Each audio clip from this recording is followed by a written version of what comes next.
ఒక సినిమా తాలూకు బిజినెస్ అనేది ఆ సినిమా తాలూకు ప్రమోషన్ కంటెంట్ పైన ఆధారపడి ఉంటుంది అని చెప్పి కొన్ని చిత్రాలకి ఫస్ట్ లుక్ పోస్టర్ నుంచే మొదలైతే మరికొన్ని చిత్రాలకి అది టీజర్ వరకు వెళ్తుంది అని చెప్పవచ్చు. ఇలా లేటెస్ట్గా టీజర్తో గట్టి బిజినెస్ అందుకుంది ఓ చిత్రం. టాలీవుడ్ ఇండస్ట్రీలో నటుడిగా నిర్మాతగా మంచి గుర్తింపు సంపాదించుకున్న వారిలో కళ్యాణ్ రామ్ ఒకరు. 3 ఏళ్ల క్రితం బింబిసారా సినిమాతో కెరియర్ బెస్ట్ కలెక్షన్స్ రికార్డ్స్తో పాటు టాలీవుడ్లో మీడియం రేంజ్ మూవీస్లో కూడా మంచి లాభాలను సొంతం చేసుకుంది.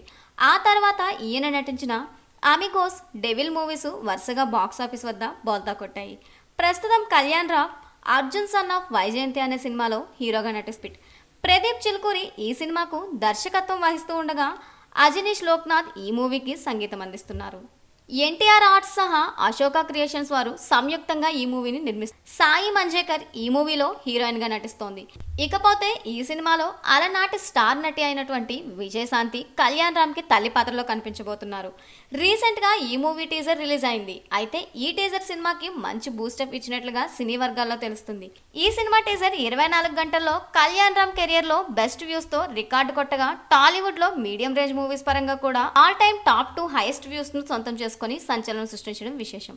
టీజర్ వచ్చాక తెలుగు రాష్ట్రాల్లో కళ్యాణ్ రామ్ సినిమా కొనేందుకు బయ్యర్లు ఆసక్తి చూపిస్తున్నారంట. ఇలా ఆంధ్రాలో 12 కోట్లకు పైగా బిజినెస్ చేస్తే సీడెడ్ నుంచి 3.7 కోట్ల బిజినెస్ ఈ చిత్రం చేసిందంట. అంతేకాకుండా నాన్ థియేటికల్ హక్కులు కూడా ఈ సినిమాకి అమ్ముడుపోయాయంట. ఇలా మొత్తానికి నందమూరి కళ్యాణ్ రామ్ కెరియర్లోనే ఈ చిత్రం ఆల్ టైమ్ రికార్డ్ బిజినెస్ జరిగినట్టుగా తెలుస్తోంది.